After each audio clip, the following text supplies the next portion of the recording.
race fans, and welcome back to the Porsche Club of Great Britain Sim Racing Championship. It's time for Season 9. Can you believe it? The 9th year of Porsche Club of Great Britain Sim Racing. We're back here on RaceSpotTV, and what a place to kick off a brand new season of virtual Porsche Club Motorsport than Suzuka in Japan. Two classes going racing today, the AMs and the Pros, in a multi-class scenario like we've had over the last couple of seasons here in the Porsche Club of Great Britain. My name is Peter Mackay, delighted to be back for a 9th season of action here in this wonderful championship. And joining me in the commentary box for this season is Paul Smith himself from Porsche Tag Heuer Esport Super Cup. I hope I got them in the right order, Paul. Yeah, very warm welcome to Porsche Club of Great Britain.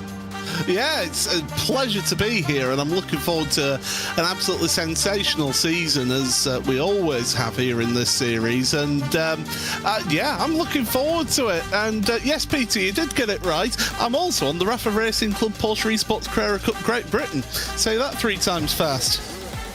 That's a mouthful. That's a mouthful. That's more difficult than threading a qualifying lap at Suzuka, which is what the AMs are doing right now. But let's have a look at this calendar. We kick off the season with a bit of a Japanese adventure with Suzuka and Fuji. And that second round in Fuji, the forecast already hinting towards some rain. Oh dear. Imola in Italy on the 2nd of April takes us for our 3rd round. And then a track very close to my heart, the Daytona International Speedway, for an 80-minute endurance. Then we head into the second half of the season at the wonderful Interlagos in Brazil, another 80-minute endurance at Spa.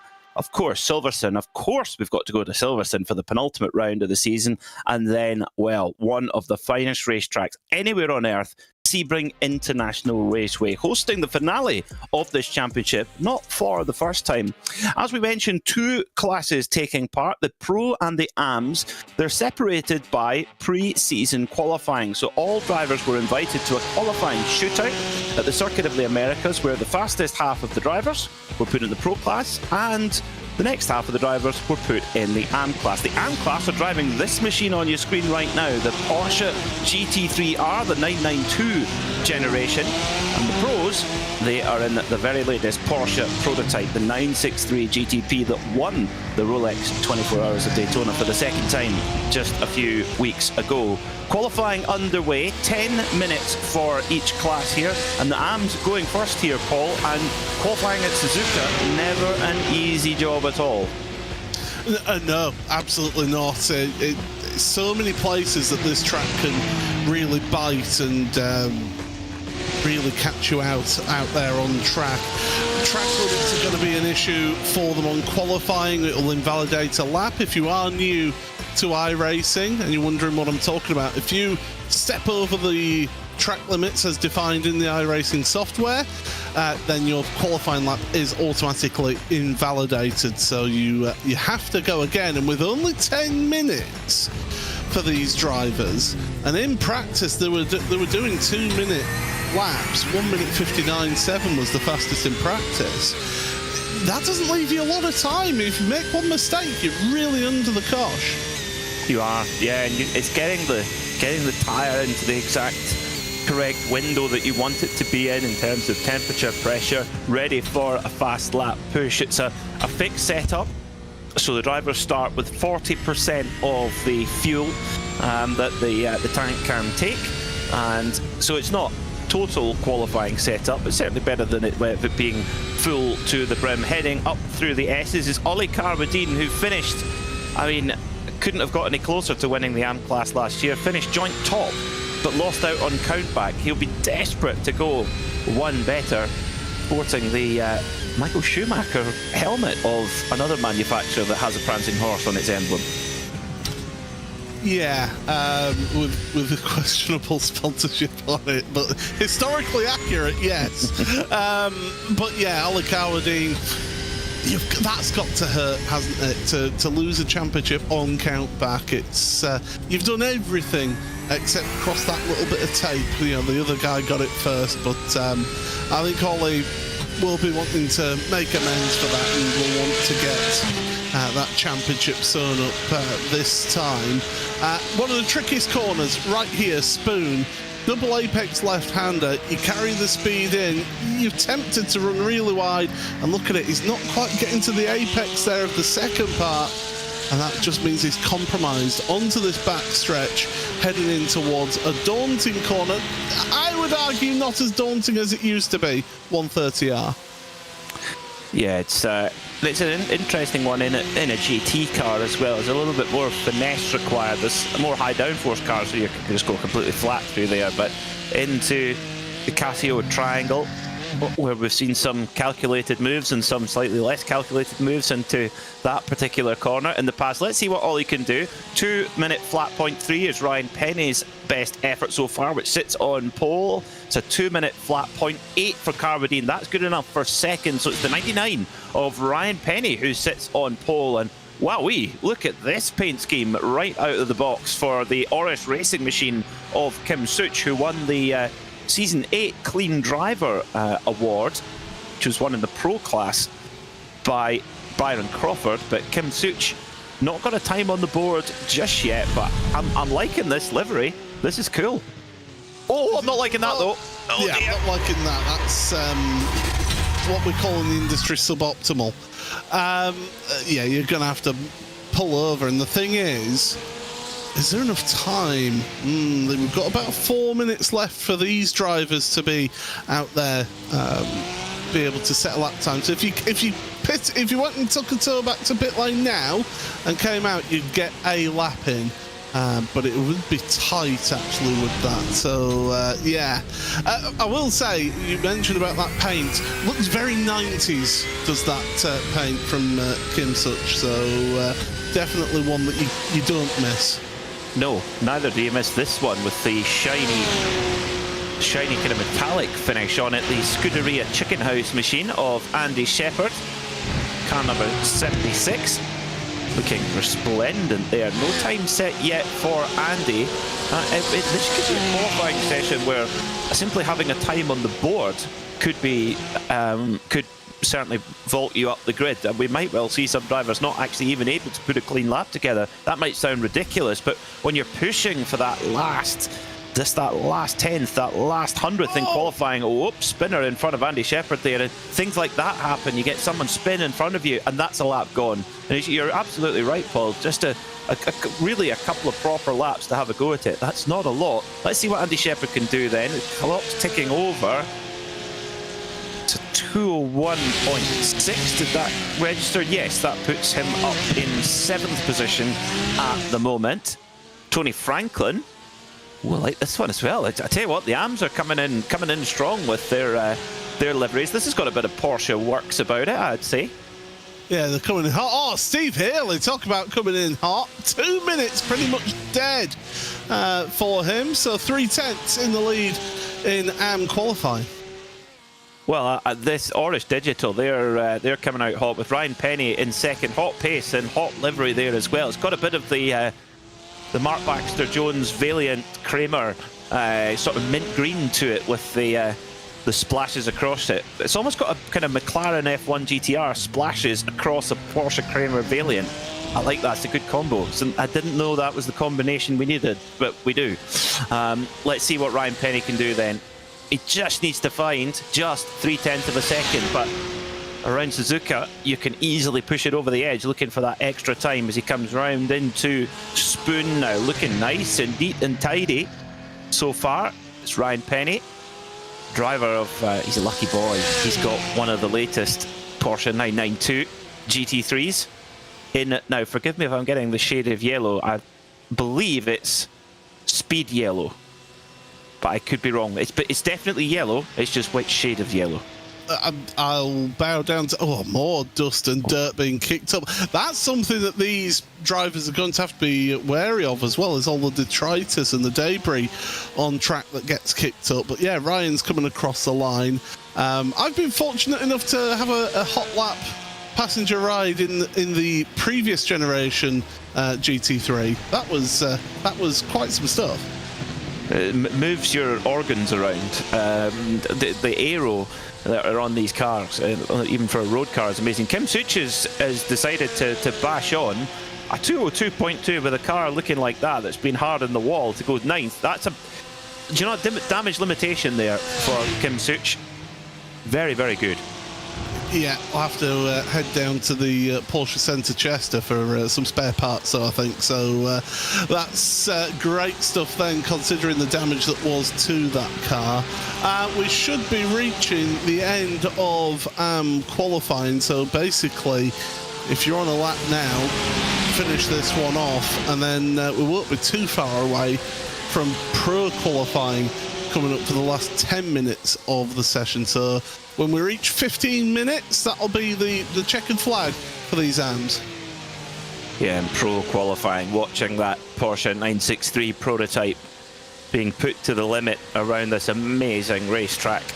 It's a track that we certainly don't see top level prototypes race at. They do have the Suzuka 10 hour or 1,000 kilometers race here, which is for GT3 machinery, which is impressive enough as it is. But in the old days, you'd get Group C cars here, GT1s in the 90s, took part here at Suzuka. But it's old school, seriously old school. It's actually quite amazing that F1 still races here. I think more out of historical interest than anything else. Yeah, I think it's one of those few tracks that you think if somebody came to Formula One or World Endurance Championship and said, hey guys, we've got this great track here that we'd like to have involved in your series, they'd take one look at it and go, well, no, the runoff's not big enough there, that's not good enough, the facilities aren't up to our standard. But I think you're absolutely right, Peter, because it's got that heritage behind it, you've got to keep it on a calendar. Definitely, and all the drivers, they just love it. They absolutely love it, particularly the opening sector where you're just leaning on the aerodynamics so much. So it's Steve Haley with that 2-minute flat, who leads then from Ryan Penny, Oliver Carbadine in third. What can Alistair Hatcher do? He's sitting in 6th at the moment, just a second off the pace. So let's see what he can try and find here coming through. Looks like he's trending on a fairly strong lap time in the number 964. Harking back to the 911s of the late 80s and early 90s. Through clips the curb at the Casio triangle. And then on the power, let's see what he can do here. Alistair Hatcher, can he improve on 6th position as he comes up to the line? It's quite close by.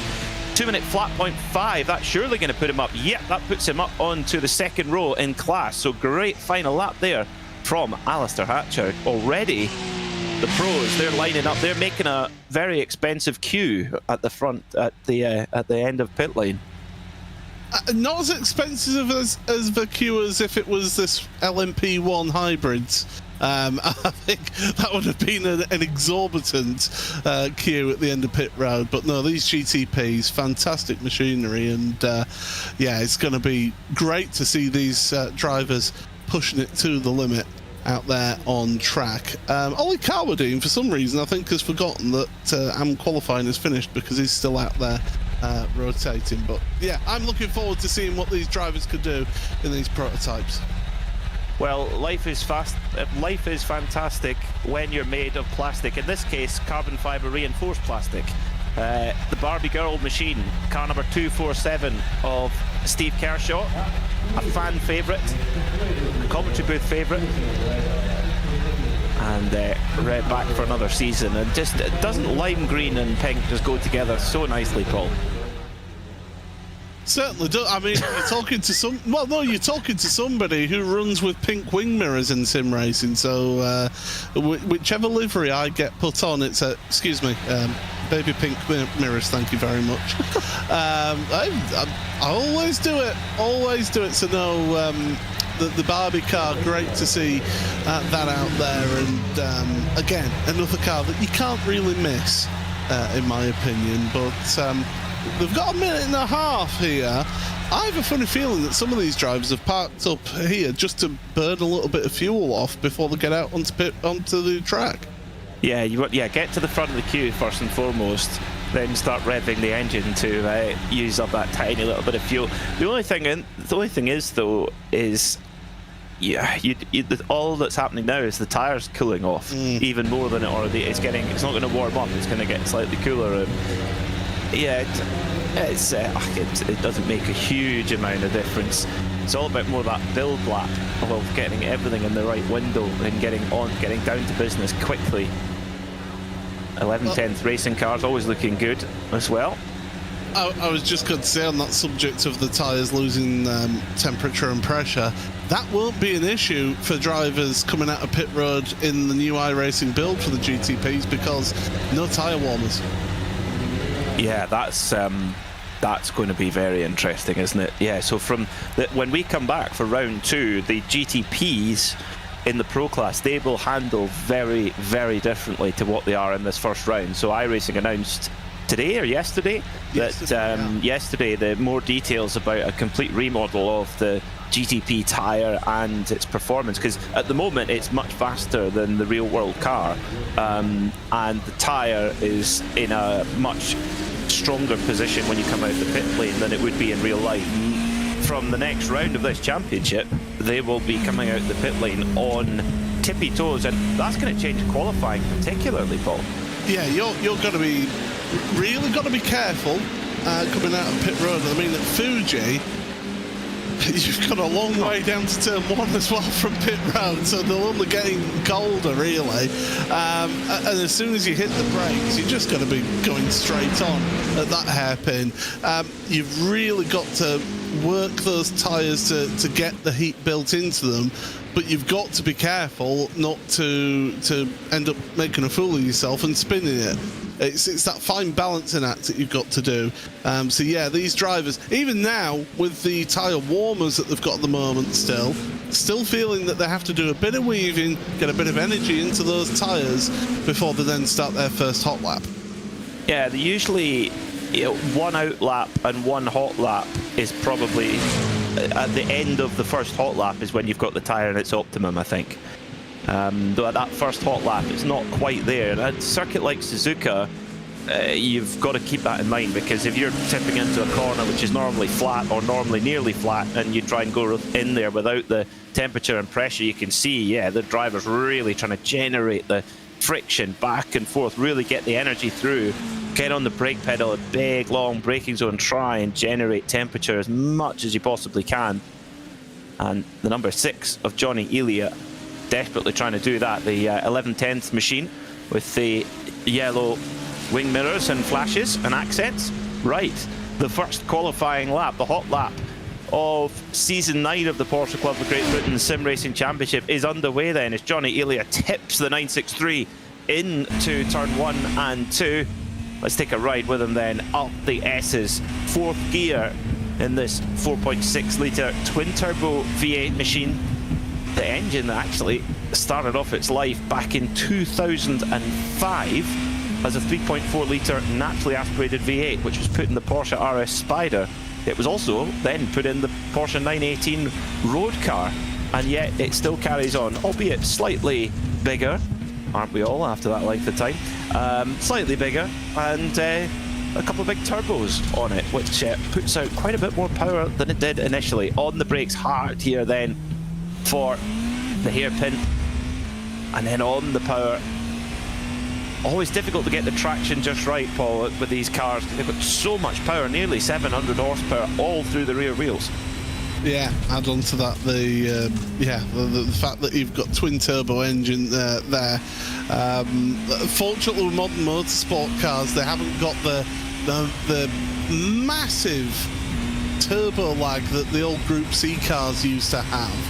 I mean, I always remember that footage of Mark Blundell with the wastegate stuck open at Le Mans. I think they worked out about 1,400 horsepower that his car was producing at that time, wrestling the car around the opening of the lap at Le Mans in the old Group C days. Yeah, as Johnny going across the line, setting the marker for everyone. He did have a ton of understeer through Dunlop though, so I think there's yet more time in that car for Johnny.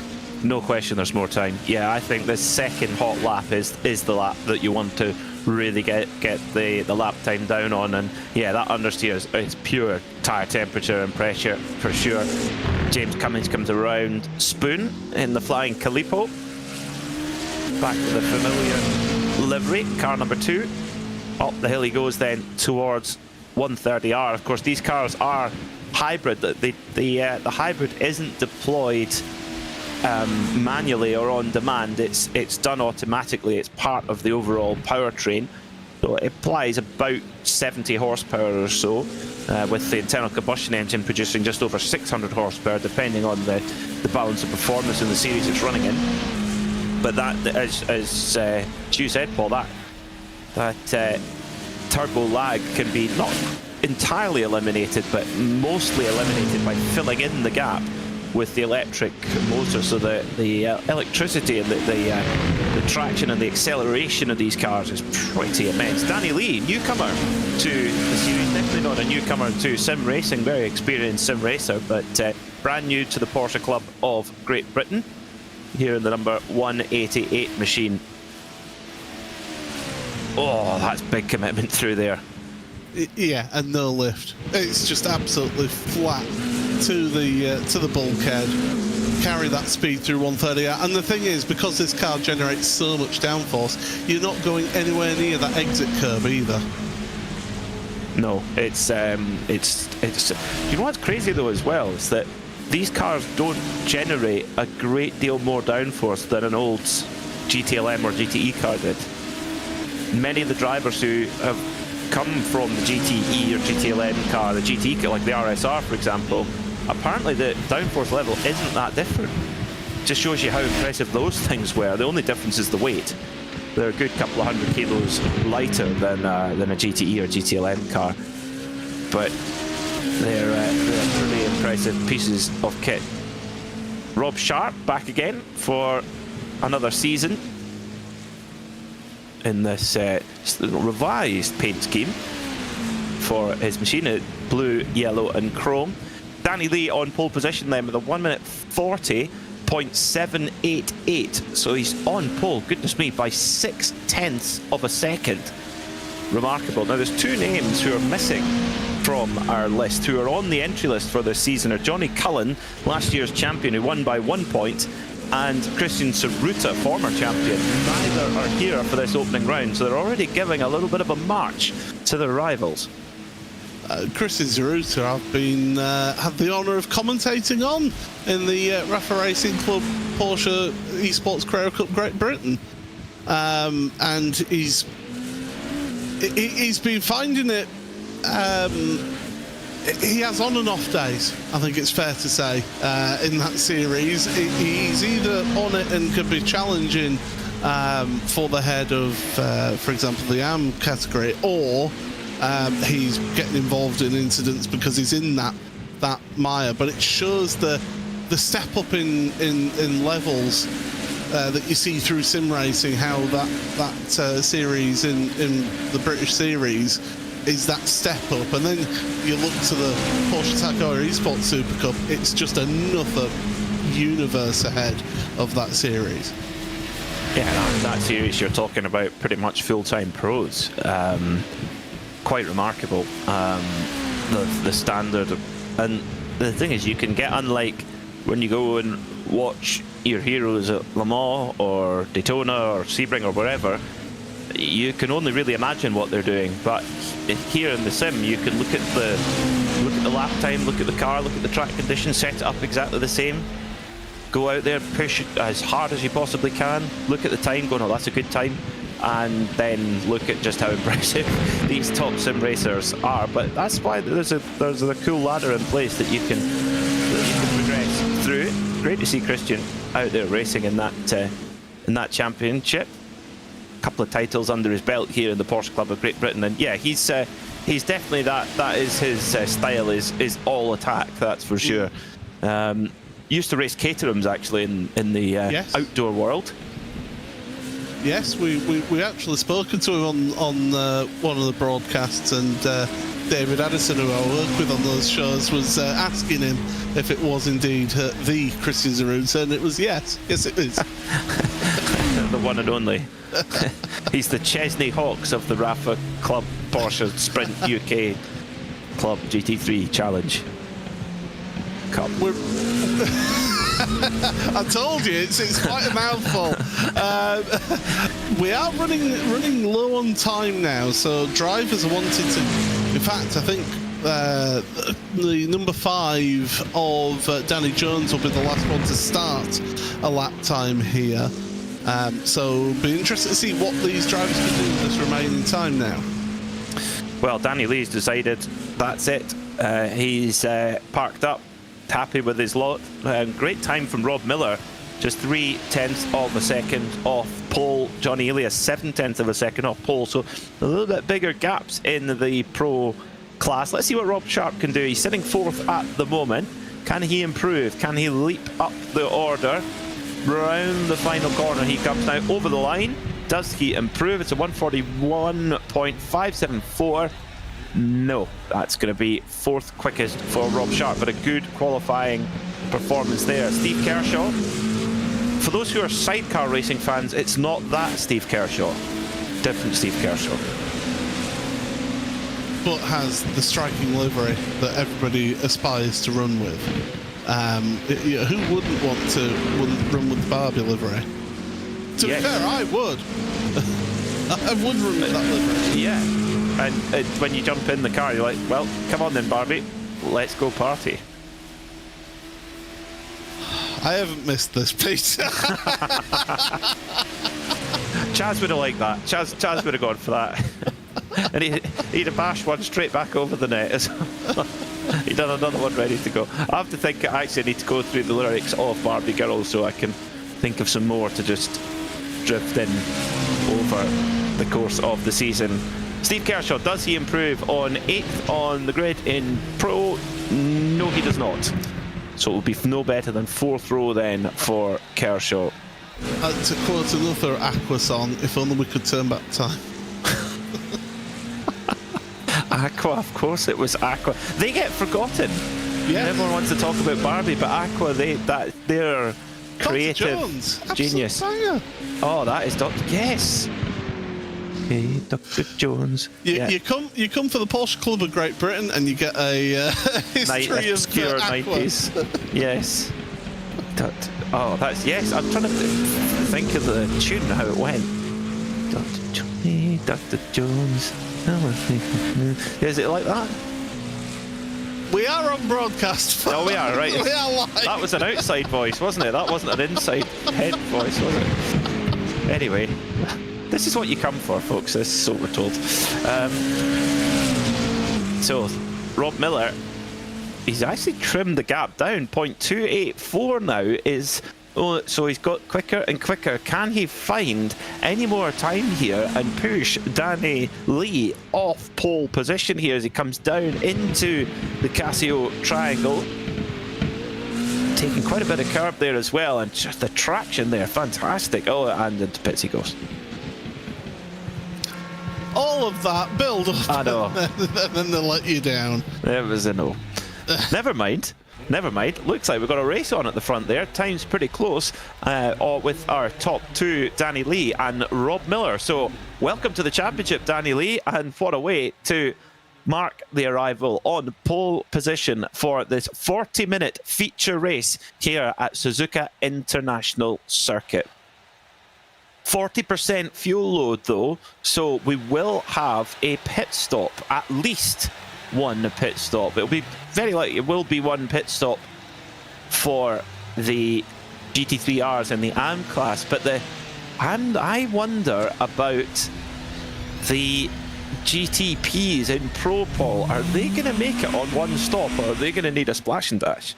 I think we're looking at that's a very good question, because with the prototypes you're normally talking, what, 3/4 of an hour, aren't you, on a full tank? Yeah, 50 minutes maybe at a push. So I think it's right on the borderline. We've seen this before. We've seen this before plenty times since we introduced this multi-class format with the pros in the GTP cars and the AMs in the GT3Rs. We've seen a lot of examples where the fuel save has been very, very important.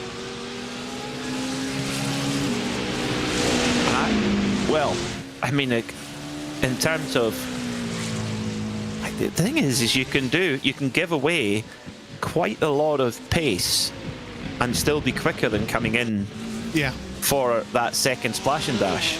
Yeah, lift and coast. I mean, there's plenty of opportunities to do that around here. Yeah. Suzuka, you know, running into turn 1 through the S's. We'll get a look at the pole lap as well here from Danny Lee. And, well, heading down to first corner.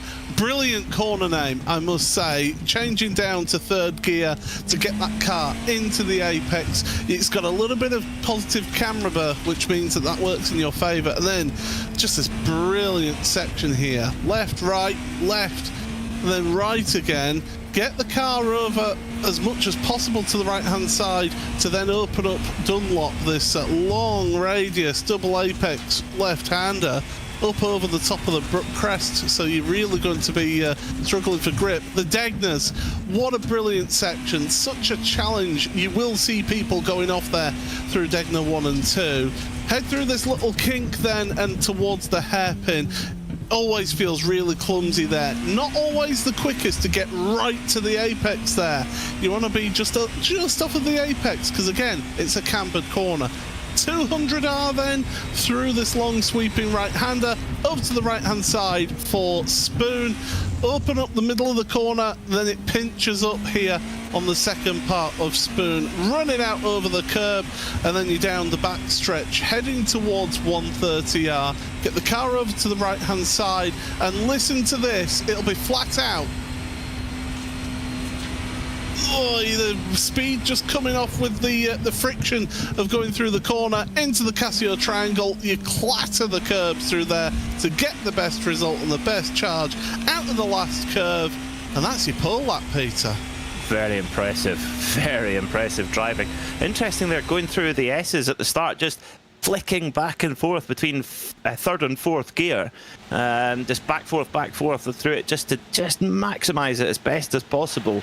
Really impressive lap there from Danny Lee. You can see where the time is, and not once did that car break out of shape.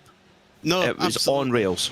Yeah, absolutely planted, and it looks really good. When you compare that to when we saw on board with Johnny Elia with his first push lap where the tyres weren't up to temperature quite enough, and you could see just how the behaviour of that car compared to what Danny Lee had then was just night and day.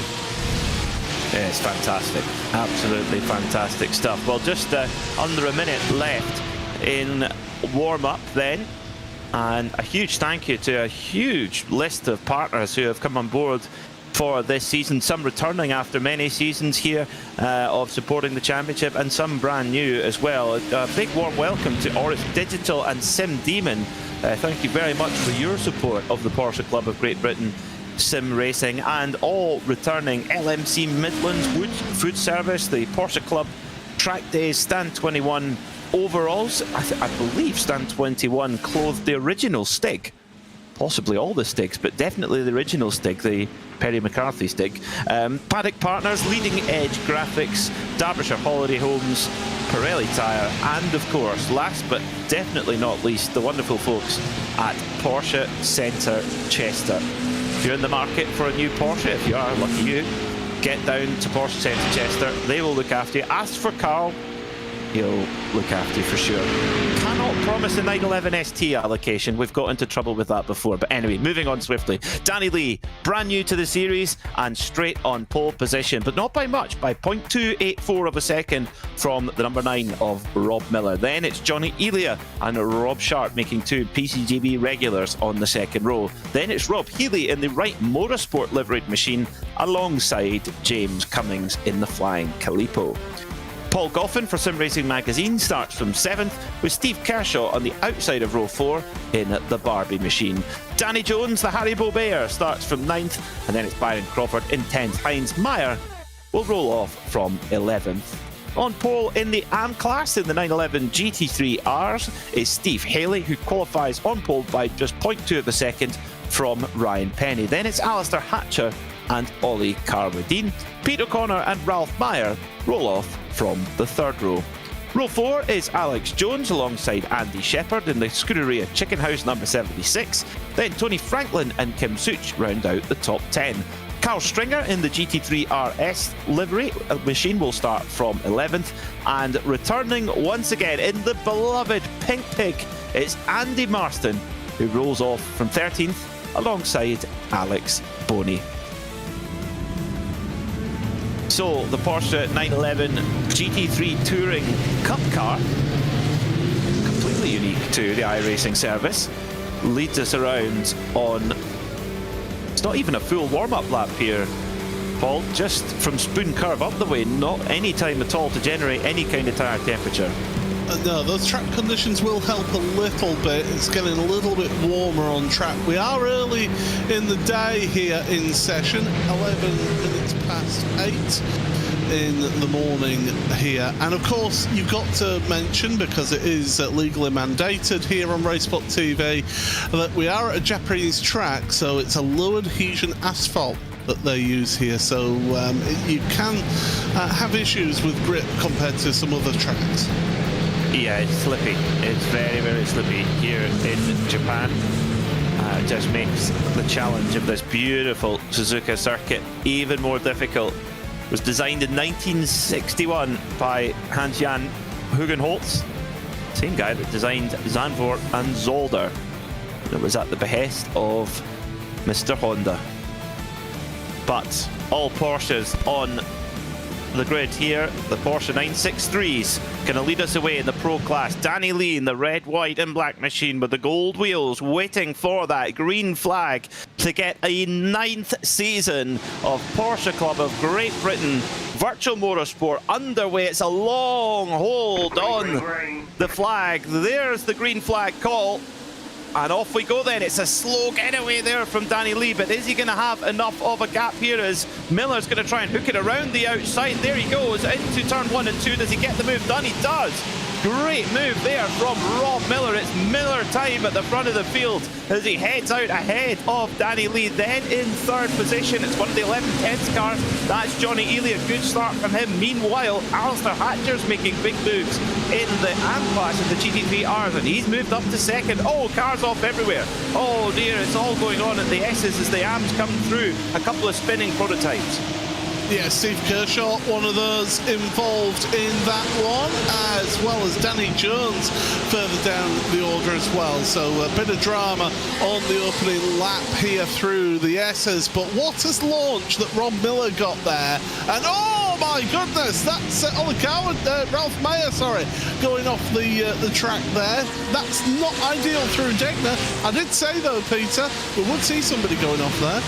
Yes, they've definitely not made you a liar there, Paul, that's for sure, as they break into the hairpin. Very, very tight hairpin here, down to first gear, full lock, and then back on the power, using that classic Porsche 911 traction to catapult you up the hill. But it is Rob Miller then who leads from Danny Lee, who he held it a long, long way. And is he under threat here now from Johnny Elias? Johnny Elias feeling brave. Oh, he was, but so was Danny Lee. They were both equally brave there. They somehow both get through. Oh, Johnny Elia just poking his yellow highlighted nose there, and Danny Lee is not in the mood to see his pole position go up in flames. He wants to try and get past Rob Miller here. Rob Miller holding the inside line. It's a drag race here, both with identical machines, identical setups as they go down into turn 1. Who has got the biggest guts? Oh, they've both got pretty big guts, but it's Rob Miller who hangs on for now as Danny Lee is all over the back of Rob Miller's white, yellow and black machine. Brilliant stuff in the pros early on. Oh, this fight at the front, this is fantastic. I think Johnny Elia did the sensible thing going into 130R and just got out of that one, or else that would have been a huge accident at one of the fastest corners on the track here. James Cummins, he can just sit there right now and watch the leaders fight away and hope that it all comes to him right now at the front of the prototype field. But yeah, we've got 11 prototypes, but my goodness, they're giving us some great entertainment at the start of this one. Yeah, we have got Shinken Zen of Porsche 963s here. Very fitting where we are in the world now. Kershaw split up. Barbie just gets a little bit out of shape, and then the Haribo Bear goes off in sympathy there for Danny Jones, and then through come the Amps where they've got to sort of filter the way back in. And the Pink Pig, Andy Marston, oh, Oh, the pink pig's tail is just, the curly tail is just stepped out a little bit, but no harm, no foul there for the truffle hunter from Zuffenhausen. Yeah, he just carried a little bit too much speed, didn't he? And of course, with this car being rear-engined here, it just starts, once it starts rotating, that's it, you're a passenger at that point. It acts like a pendulum. Steve Haley's making a breakaway at the front of Am, isn't he? It's 1.6 seconds at the moment that he's got over Alistair Hatcher, but Peter O'Connor keeping Hatcher honest at this stage. Yeah, and the GT3Rs, they don't have to worry. These AM class guys, they don't have to worry about fuel. They can just kind of go for it full flat out to the pit stop. There's not really any gain either way, short of maybe jumping somebody in the pit stop, but really in general there's not any major fuel save, so they can just kind of get on with it. The GTPs in the Pro class, that's a little bit more complex, and the only oh, who was that going hard in the wall there? Oh, it's Andy Shepherd. Oh, Scuderia Chicken House Machine hard in the wall, and he might well have to toll from there because that was a big impact. No, he's going to try and get it back going again. Luckily has some drive, but yeah, I wonder, do you think maybe is Danny Lee,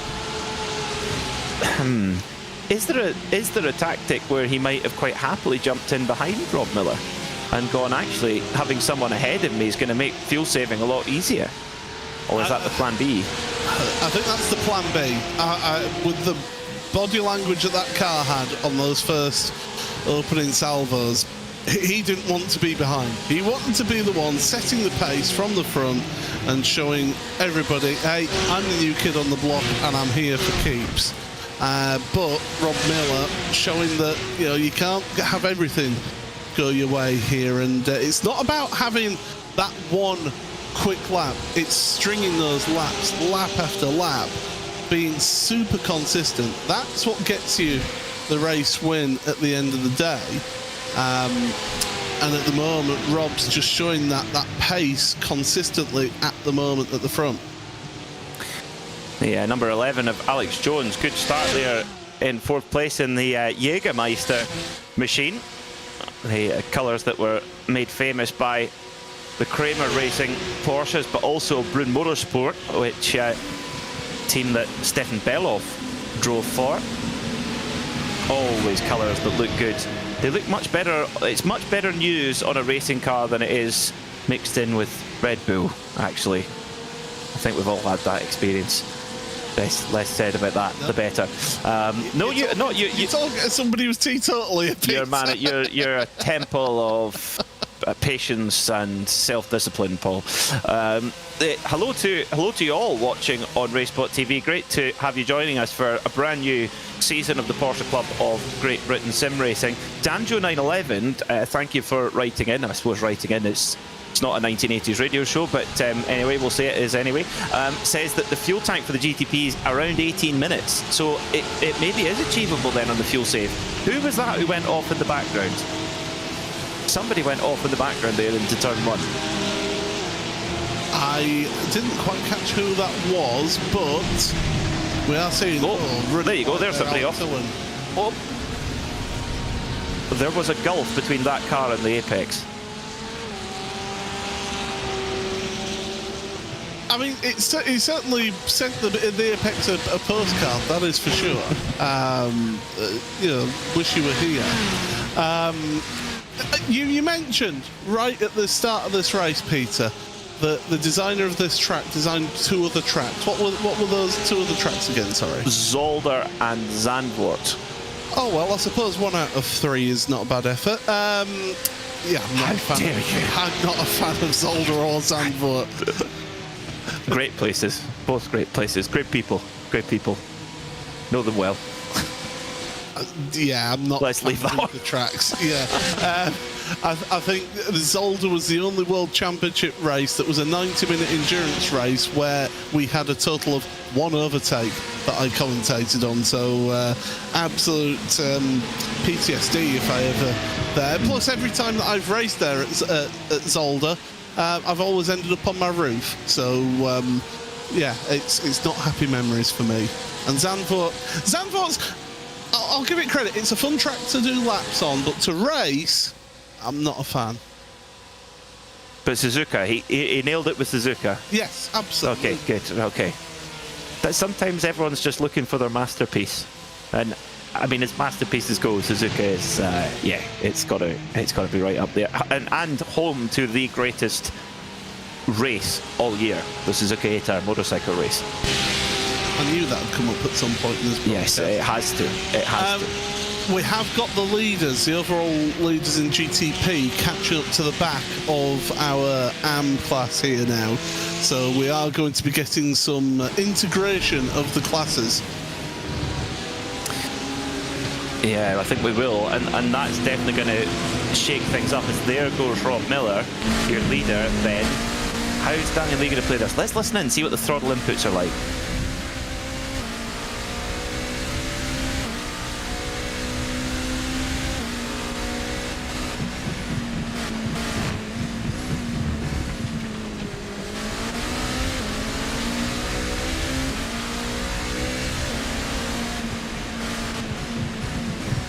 I mean, I don't hear an enormous amount of lift and coast there, Paul. No, I mean, if you were going for a big fuel save, it's very obvious. You hear the driver lift out of it really early and often brake later than they normally would. No, there's no fuel saving going on there. Absolutely not, but what is happening here is that Rob Miller's waking everyone up to the fact that there is the lap traffic coming through, and that's just allowed Danny Lee to get right onto the diffuser there of Rob Miller's car and going into 130. Can we make it? Yes, we can. But yeah, Rob is waking up all of this AM class here, and he's the one losing out on this because suddenly people go, oh, the leaders are here. And yeah, Danny's just taken a big advantage from that. Yeah, and they've both taken a big advantage over everyone else. Chasing us. Oh, off goes Danny Jones again. Not a good start to the season for Danny. As Rob Miller catches. Oh no, that's not where you want to catch it. And that was a very, very late decision there for Rob Miller. Did incredibly well to not put a wheel on the grass and spin there.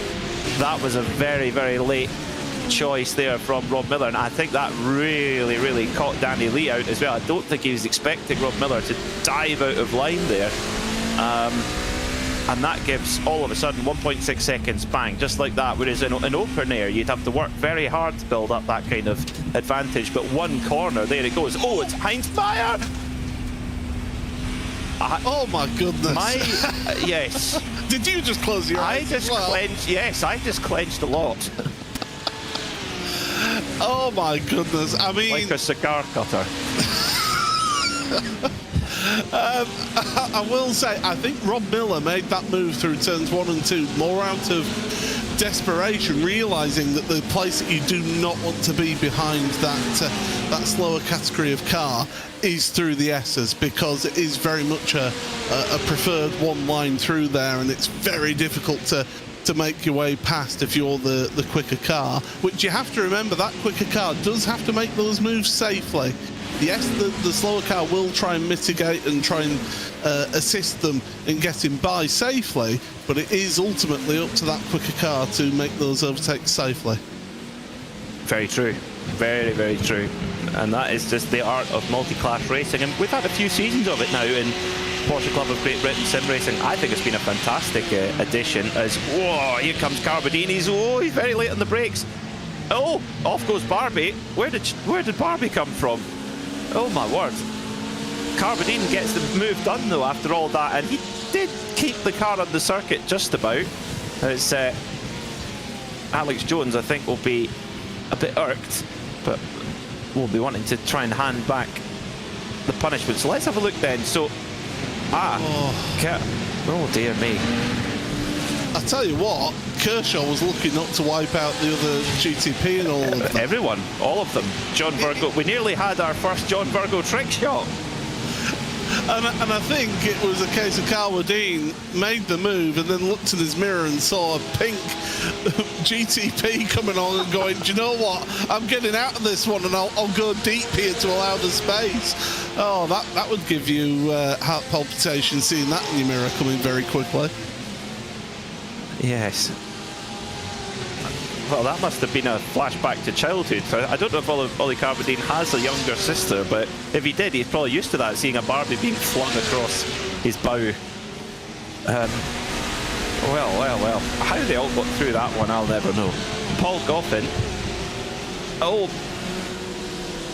he was blissfully unaware. People, what's all the fuss about?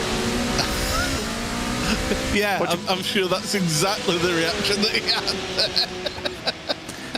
He was probably blissfully unaware of the projectile Barbie. Anyway, we're coming very close to the potential pit window then for the GTPs. It was 18 minutes predicted, which would mean that in 4 minutes' time we'll see GTPs coming down the pit road. Can anybody make that extra? I guess then you've only got to make. You've got to one lap's not going to be enough. You've got to maybe get 2 laps extra, which is always difficult, and that is a very, very damaged 911 GT3R of Pete O'Connor. But you do get fast repairs in this series, and he has crashed at exactly the place you want to crash, right in front of the Casio Triangle, very close to the pits. He can come in and jump into a fresh, shiny new GT3R and not be handed €1 million bill for the pleasure. Yeah, that car was definitely not showroom fresh after that incident there. So thankfully, here on iRacing, you do have the option, if you are a league administrator running a championship like this, to encourage people to carry on in the race and to keep on competing, to give them a free reset of that car. It's done instantaneously when you stop in your pit box, and then you can be driving away. Although Pete has taken the opportunity to do a little bit of fuel as well. So out he comes, and there you see that brand new car. Again, if you are new to iRacing, that's one of the things that's available to some championships. Some championships won't allow you to do that though. There's some championships that are very much no, it's realism. You've got to repair your car and sit there in the pit lane getting repairs done. Whereas some, they encourage you to carry on in the race. Yeah, I think, and that says a lot about the camaraderie of this championship. There are a lot of drivers still in this championship who have been here since season 1. Started off just in the early days of COVID and the lockdown, and so many great friendships have come from it. A lot of the guys go and do track days together. The 1110s team are a real world race team now. They race in the Enduro car series together, and that's all come. They've all met each other through this championship, and it's very much come and participate, come and have fun, come and enjoy your Wednesday evening of racing. It's competitive, very competitive at the front, but it's all about enjoying it and having fun. And the top drivers tend to be very, very helpful to those who are either new to a simulator or what have you. So yeah, it's very, very cool place to come and race. Now, for Pete O'Connor, by my calculation, you've got about 24 minutes of fuel in the tank for that GT3R, so he's going to have to do a bit of fuel saving, maybe save a lap of fuel, and he'll be able to get home without actually having to take any additional pit stops. I'm afraid to break it to you, but Pete has actually pulled the car over and has retired the car. So the shutters are down on the garage there for Pete. Get the marker pen of doom out. Oh dear. Well. That is not, that exit out of Spoon Curve is not ideal, but that's not what you want to do through Spoon Curve, through the second part, to close right up to the back of the car on the apex. You want a little bit of a gap at the apex so you can get on the power that little bit earlier to then carry the speed down the back stretch. So Byron Crawford just getting caught out there, and he had to compromise his run as into the pits come your top 4. But Byron Crawford and Rob Sharp do not. Neither does Rob Healy. They are going to be potential to make it to the end if they can really fuel save hard. All 3 of them are all together, which is great. So you've got 3 drivers on the same strategy. Actually, throw Steve Kershaw in the Barbie car into that as well. So although he's had an eventful start to the race, at least he's done it by using the minimum amount of fuel. But our front runners, they've all gone full rich. So they are signing themselves up to that splash and dash at the end. Very interesting. Love it. Yep. I'm looking at the lap times. Healy, Sharp, Crawford and Kershaw, the last lap, were all in that 43-44 mark. Are they, as we thought some teams might do, is do that little bit of fuel save, give away that half a second or so on the track per lap, then going absolutely hell for leather, flat out, and having to do a splash and dash and spending all that time on pit road going from cone to cone? It's very interesting. It is a pretty short pit lane here at Suzuka. Yeah, well, it's a problem. Oh no, surely not. Is that fuel? No. I think it is. Oh, the right motorsport car. Oh, it is. It's out. Rob Healy's out of fuel. Oh, this happened to, this is ironic, this happened to Wright Motorsport in the closing stages of the Rolex 24. They had to take emergency service at a full course yellow because they ran out of fuel, and it cost them the race. Oh no, and it's going to cost Rob Healy a chance. Now, can he roll it down there? Rob Sharp has stayed out for another lap. Well, that's it. If you want, he is Scottish, so he wins the Alan McNish Award for frugality. This Yorkshireman here right now tips his hat to, there you go. Rob Sharp. The Frugality Award brought to you by Yorkshire Tea, as they would say in America. So, Rob Sharp, then, he's effectively, he's bought himself 21 seconds or so, has he? Thereabouts. Amazing job there. Rob Healy's managed to coast it back, but lost so much time in the process. He is fortunate that pretty much from 130R it's downhill all the way, so he is fortunate that way that he can just get it in neutral and just roll it downhill. But yeah, we've all done that into the fuel station. Yeah, well, I've done that in a transit van before. But Rob Sharp, I mean, what is his car powered on right now? Miracles? Iron Brew. Yes. That's it. If you want to save fuel, get a Scotsman in. When I did the Bathurst 12-hour iRacing special event a few weeks ago, and I was getting much better fuel numbers than everyone else, purely because of my heritage and lineage. That deft right foot. Were you wearing your slippers as well? That'll be no, that's probably the bunions. Ah, okay. Good for fuel saving though. Well, Rob Go to the Sharp Chiropodist. Go, no, don't cut them off. Don't cut them off. That's a great effort. And the thing is, he's not going to take as long at the pump as everybody else has, so he can actually short fuel effectively and make it to the end. Or fill it up full and go for it.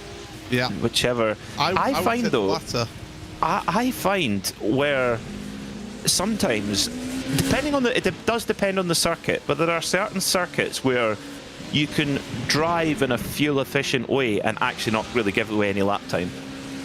Where you just blend out the throttle that little bit earlier and you hit the brake that little bit later, and it all comes back to a similar apex speed, but you've done so with quite a lot less fuel used. And Bathurst is a great place to do it, because when you go over the mountain you can coast so much down the hill and not give away a huge amount of time. But, well, Rob Sharp, if he can save a pit stop over everybody else, that he could all of a sudden vault himself into contention. But I think with the pace that Rob Miller and Danny Lee have, they can have that splash and dash and actually potentially get back out in front. It's so hard to call at this stage. Meanwhile, I'm leader in the pits. Great start for Steve Haley in the 24 car.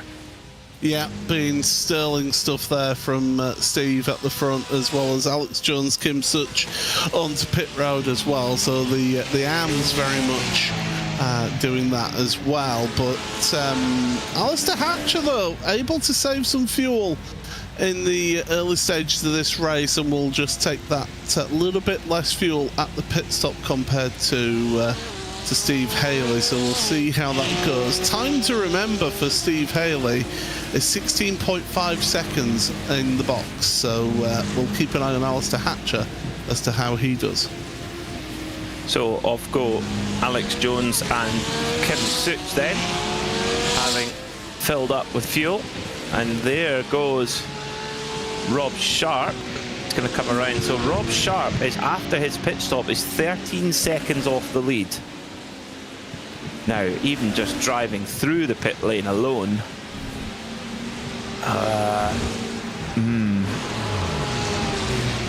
is going to... Oh, there's a spin for Andy Shepherd.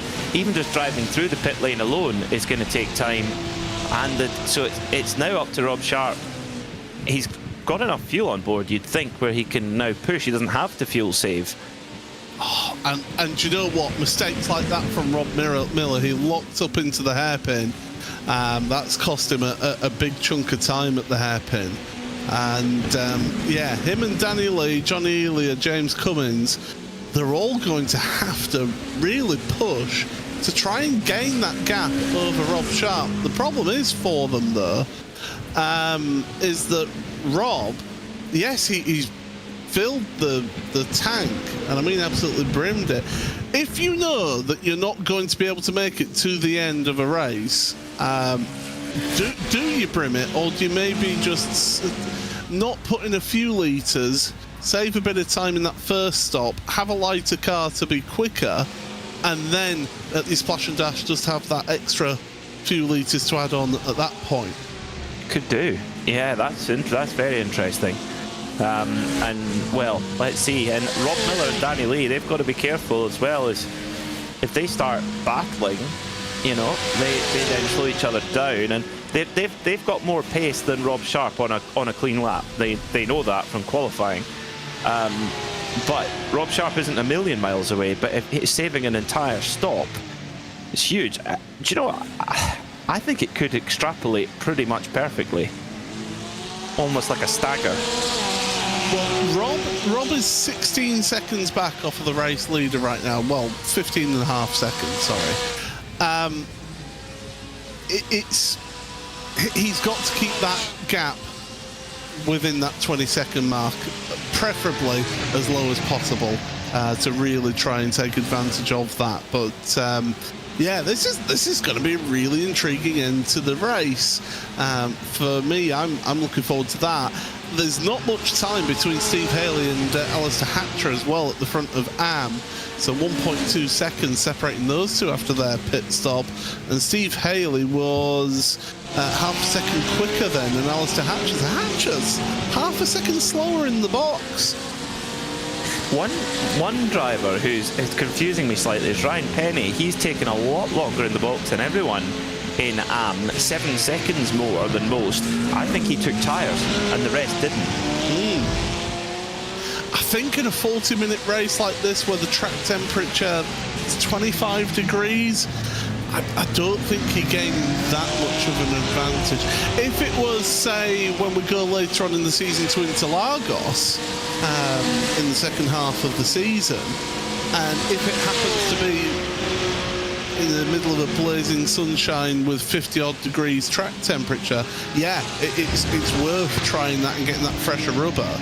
I just don't think today that is the right call myself.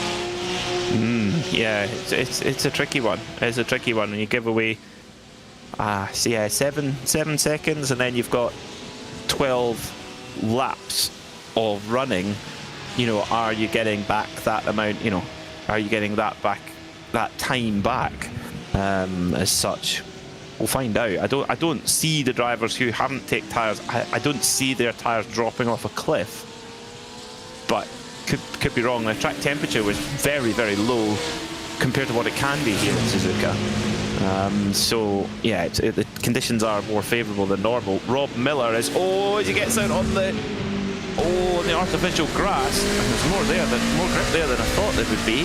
But Rob Miller's hanging on well. Danny Lee's pushing him. there's just something special about two prototypes racing really close together. It's got a frantic nature to it, which I just love.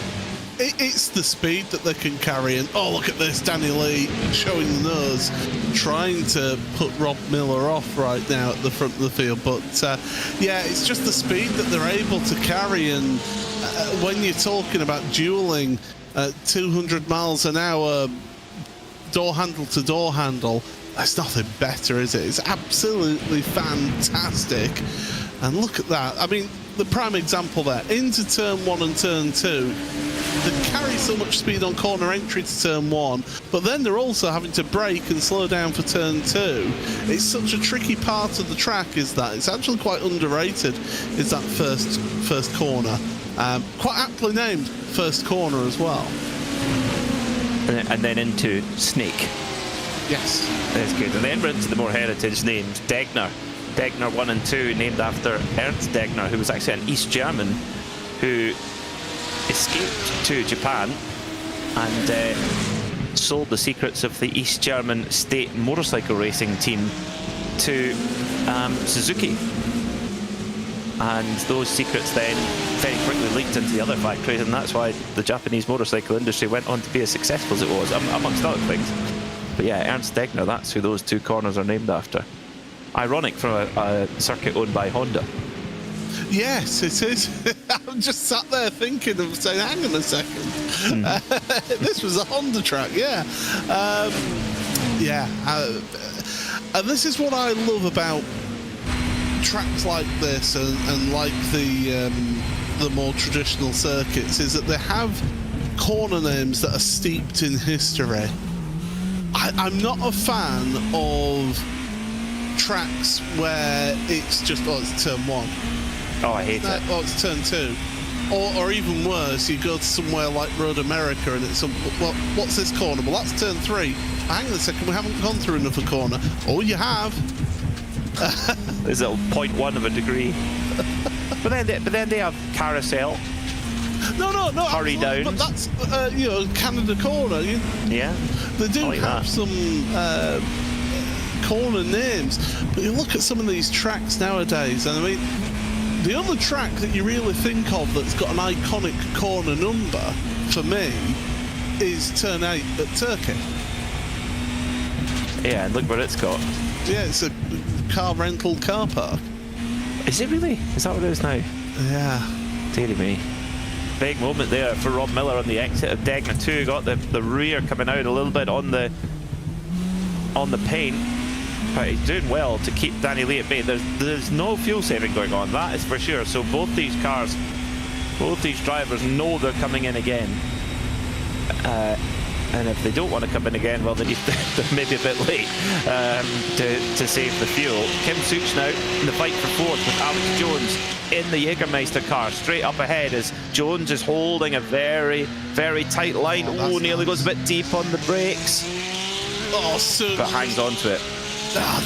Got the tail out coming out of the Casio Triangle, because Such had set that up beautifully to get the launch out of that chicane, but unfortunately the back end just didn't behave, didn't want to stay in line, and that allowed the Jägermeister car just to stay ahead for the time being. But I thought that Kim was lining that up really nicely to get the launch out of the chicane. Yeah, he was, wasn't he? Really, really strong stuff there from the number 11 of Alex Jones to keep Kim Such at bay. Great battle going on here. 8 minutes to go then. And this is your battle for fourth. Quite a bit further up the road is Oliver Carbadine, who's kind of in no man's land, really. He's 10 seconds behind him and nearly 10 seconds ahead of him, with Alistair Hatcher, who in turn is not far at all from your race leader, Steve Haley. But at the front it's very, very tight now with Rob Miller and Danny Lee, just 0.7 of a second between them. As a little bit wide there from the 11 of Alex Jones in the Jägermeister car, and this will give Kim Such a good run up through 200R towards Spoon Curve. But he just set this up a few moves ahead. He get a good run out of Spoon, Oh, as the prototypes come around, they might well make life a bit more difficult here. Oh, they're making it. Oh, it's all very difficult. Oh dear. So Rob Miller compromised on corner exit because he committed to the outside line, which really in a prototype you want to be getting the cut back on the inside on corner exit and getting on using the power out the corner to get ahead of all that traffic. And it was Danny Lee getting all sorts of out of shape on the exit of Spoon Curve as well. So it's not going swimmingly at the front for the two pro leaders. When do they head down to pit road? Because is it going to be the start of the penultimate lap, perhaps? Yeah, I wonder. The gap back to Rob Sharp now is 17.4 seconds. So Rob Sharp doing a good job to keep that gap, just reducing the damage as much as possible. It might well go back up again once Rob Sharp hits the same traffic. That could well be why. As, oh, they're going to split either side. Oh my word, Danny Lee nearly puts a wheel on the grass as they come up through Dunlop and now through the Degners. Oh, this is fantastic stuff. Rob Miller really holding firm through the traffic, because at any point you get stuck behind the traffic at the wrong place, you can have your pocket picked so easily. But Miller hanging on well. Who's going to win the race, though, out of the pits, in and out of the pit stop, the final splash and dash? I think it's a change of underpants needed for Alf Meyer there. It was going 3 wide. Lee's off. Oh, Lee just carries way too much speed there into Spoon Curve, does a full 360. Luckily does so on the tarmac as, oh, you can see how little grip he's got there as he asks for the power again. And that gives Rob Miller a big reprieve of over 6 seconds. Rob can't afford to relax, though, if he is having to pit, though. That's the thing. It's a question of, does he know that Rob Sharp has been able... in fact, Miller's coming onto pit road now. So does he know that Rob Sharp doesn't need to pit again? Well, that really depends if he's got a spotter telling him what's going on. Let's get a look on the left-hand side of your screen then of what happened to Danny Lee. Does he stick up? No, just too much speed. Oh, he'll be kicking himself. But look at that, Rob Sharp, how far ahead is he going to be with 4.5 minutes remaining? Well, Rob Miller's just come out of pit road now. Looking at about 8 seconds is that gap. That's going to be a tall order with only about 3 laps remaining here, Peter. Yeah, that is. I mean, really, that's unless Rob Sharp makes a big error, that's too big a gap to bring back in. And the thing is, Rob Sharp did the hard work in the first stint.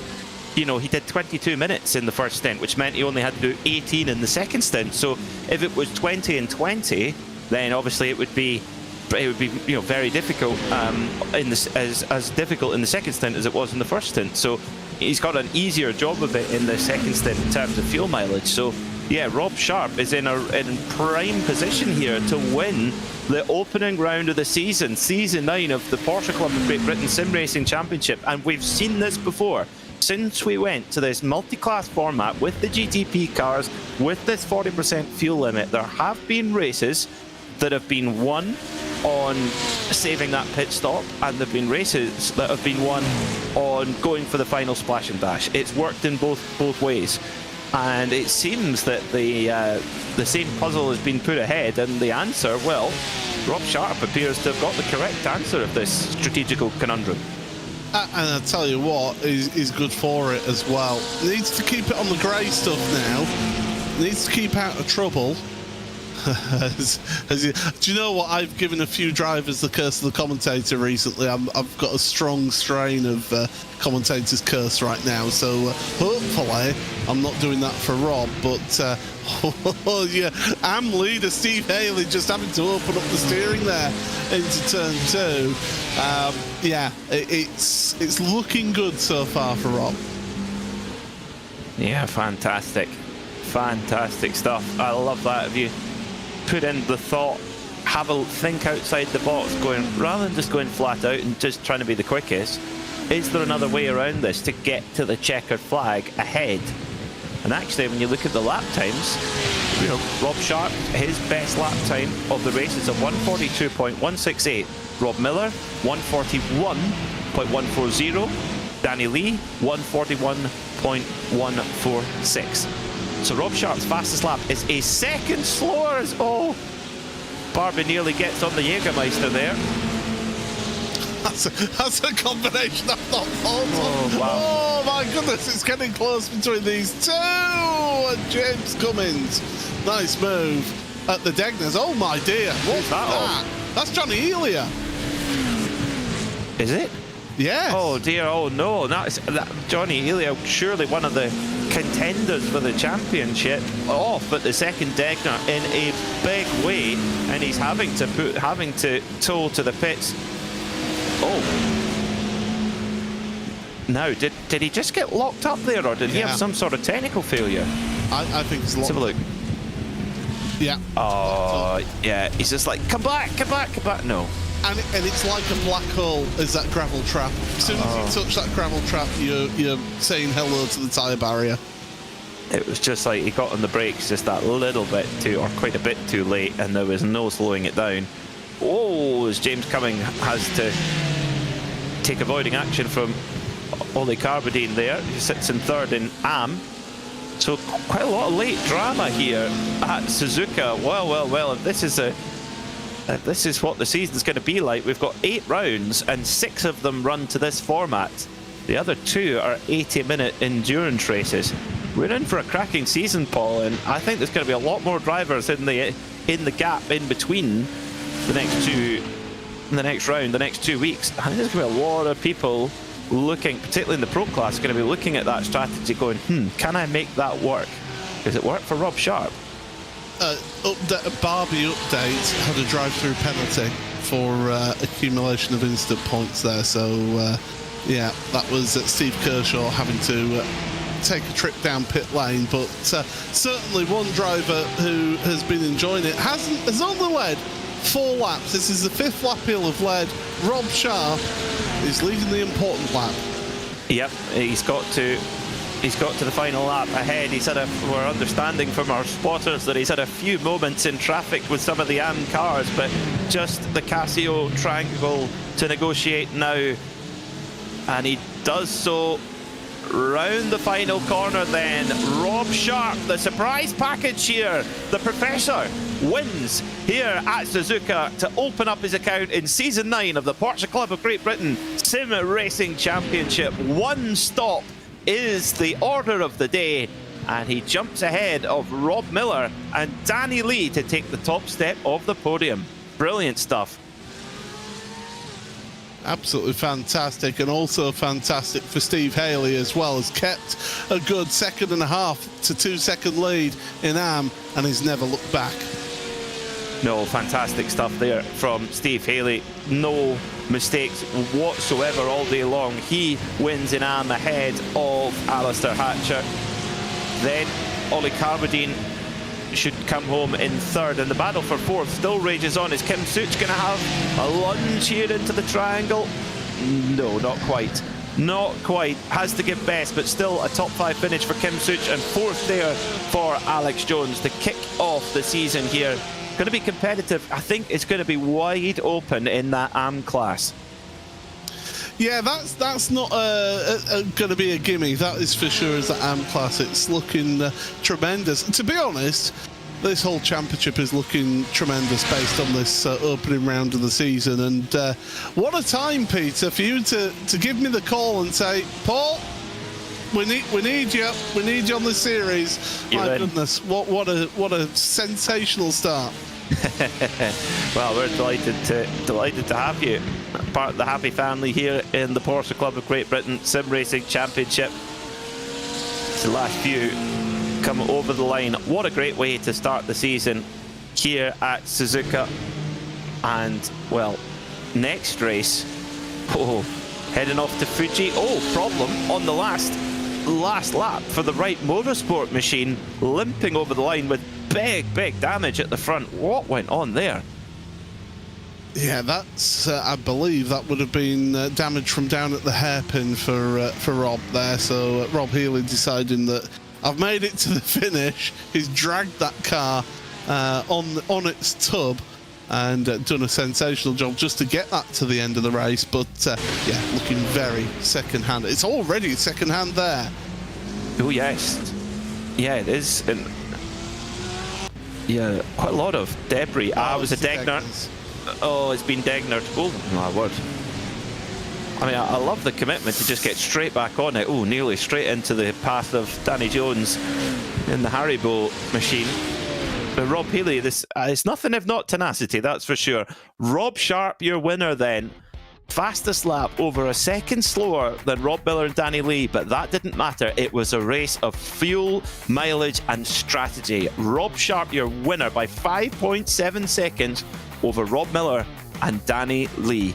Byron Crawford, good result for him in 4th, with James Cummings coming home in 5th. Paul Goffin was 6th, followed by Steve Kershaw, Danny Jones, Heinz Meyer, and Rob Healy gets it home, even on the lead lap there, with Johnny Elia crashing out late and finishing in 11th. Steve Haley, an absolutely flawless performance for him. 2.3 seconds to the good over Alistair Hatcher, with Ollie Carradine in a slightly lonely 3rd place, but a podium nonetheless for last year's vice champion. Alex Jones holds on to 4th despite late pressure from Kim Such in 5th. Then it was Ryan Penny, Carl Stringer, Alex Owen, Andy Shepherd and Tony Franklin rounds out the top 10 in AM. Andy Marston returning to the series in the beloved Pink Pig finishes 11th, with Ralph Meyer, Alex Boney and Pete O'Connor rounding out our 14 cars. Sadly, O'Connor not making it to the finish after an incident coming through 130R. Well. Let's have a chat then with some of our drivers, because it was certainly an eventful day out there. Stephen Haley joins us now and is down with Paul Smith. Well, Stephen, we'll start with yourself then. AM winner, opening round of the season. You must be delighted with that. Very happy. Yeah, very happy. Good evening, chaps, by the way. Yeah, really happy with that. Very sketchy at points. And then GTPs coming through were just so scary, it's unreal. I mean, we were talking in the commentary box, that first time through that the GTPs came along, it's almost as if it woke you guys up to, oh, there's some traffic coming through now. Was it a bit of a surprise just how quickly they were coming at you? Yes, yeah, because you look in the mirror at one point, you go around a corner, you look in the mirror the next, and they're right on you. So it's so fast. The closing speeds are ridiculous. You had to push all the way through that race, though. I think it's fair to say that Alistair Hatcher kept you honest all the way through. Was it just a case of just getting those lap times in lap after lap? Just trying to keep it consistent. You know, Alistair, did you say? He was there all the way. So any slight mishap, and I think he would have been able to have got me. But yeah, just in case of keeping it. Try and keep it as on the island as much as possible. Yeah. And of course, it's a good start to an AM Championship. We're looking forward to the rest of the season. Absolutely, yeah. Really pleased. And yeah, we'll look forward to what comes next. Wonderful. Well, Steve Haley, your AM winner. Congratulations on the race win there. Thanks, Paul. Cheers, mate. Thank you. And hopefully next we will get to speak to Rob Sharp, our overall race winner here. And here he is. Oh, no, not quite now he is. Hello there, Rob. My goodness. I think it's fair to say you win the strategic award for that race. That was well played.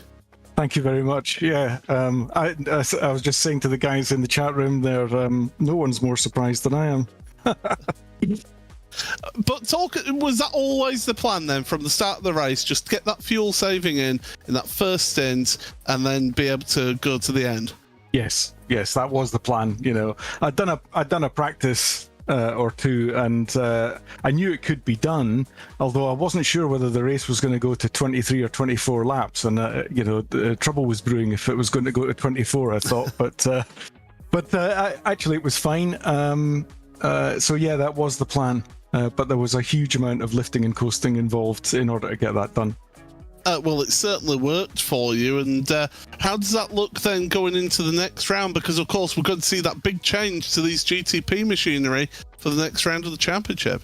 I watched the video on that. It sounds a bit terrifying, doesn't it? It sounds like it's going to be all over the place. The tires are going to take laps to warm up. And yeah, that's... because they're kind of on rails, these things, aren't they? They're wonderful cars. But it sounds like they're about to come off the rails.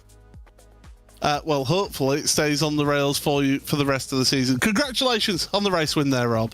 Thank you very much. Appreciate it. So that's Rob Sharp joining us. And then next should be Rob Miller, another one of the Rob gang, who'll be joining us in the commentary booth here. And Rob. Hello. I mean, we saw you. Tremendous start. Gutsy move into turn one right at the start of the race. That opening stint, you and Danny Lee just could not be separated, could you? Well, pretty much all the race, actually. No, he's pretty stuck to the back of my car, and I was a bit nervous he was going to get by a few points, but managed to hang on. And then got fully pipped by a very good strategy from Rob. I mean, I questioned to Peter. I said, "Do you even know that Rob's been able to pull that strategy?" I knew as I came out the pits, I thought, oh, that's fine, they come in the next lap. And the moment he didn't, I thought, uh-oh. I didn't think it wasn't on for me, the way pace I was running. And I lost too much pace by lifting that much, so I kind of had to commit to what I did, and good job to Rob for pulling it off. But looking at this, I mean, what a tremendous start to the season, though it is. Front row, okay, it's P2 in the race. It's maybe not what you would have liked to have got, but it's a good, solid start to the season. No, it was a good fun race, and it's really clean, and it was a good battle with Danny. So I'm looking forward to more of those in the future. Well, Rob, congratulations! Second step of the podium. Cheers. And then we'll get to speak to the driver who finished on the third step of the podium, Danny Lee. Danny, pole position for your debut round of the championship. It maybe didn't quite go how you wanted to go. Talk us through that one from your perspective. I actually think it went exactly how I wanted it to go. I think I wanted to set myself a nice, comfortable pole time, and then just be hounded by Rob all the way through. He's been so close in the practice times. You kind of know who's going to be your main rival throughout all of this. Rob Miller's definitely put his stamp on that. He is definitely going to be the guy. We're going to be basically sort of snagging on each other's elbows all the way through. And then Rob Sharp just comes in at the end with some crazy strategy, which just completely left my jaw on the floor. So it's been a really nice round to sort of assimilate into PCGB. It's been a lot of fun. It's certainly been fun to watch, and if you can keep that up for the rest of the season, you'll have two very happy commentators, that is for sure, Danny. Indeed, I'm hoping so. It was really, really fun. I loved battling Rob, and like I say, we've both just got big red hand marks on our faces now from the absolute strategy slap that Rob Sharp put on us. I can only say it was really, really smart, and yeah, I'll be thinking about that one for a while. Well, congratulations, podium on your debut. Well done, Danny Lee. Cheers, thanks guys.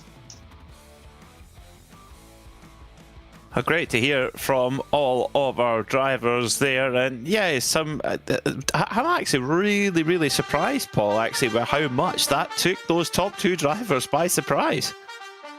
I think it caught us by surprise to a degree as well, and we could sit here and watch what was going on. Yeah, great job by Rob Sharp, but Rob Miller, Danny Lee, if they can keep that coming for the rest of the season, this is going to be a really, really good one. Oh, we're going to be in for a treat. Be sure to join us in 2 weeks' time, where we head across Japan to Fuji, where there may be a little bit of rain in the forecast, quite possibly. 8 o'clock in the UK. We'll have all the action here on RaceSpotTV. One not to miss. Myself, Peter Mackay, and Paul Smith will be back to take you through the action there. Be sure to join us. Thanks so much for watching. Good night.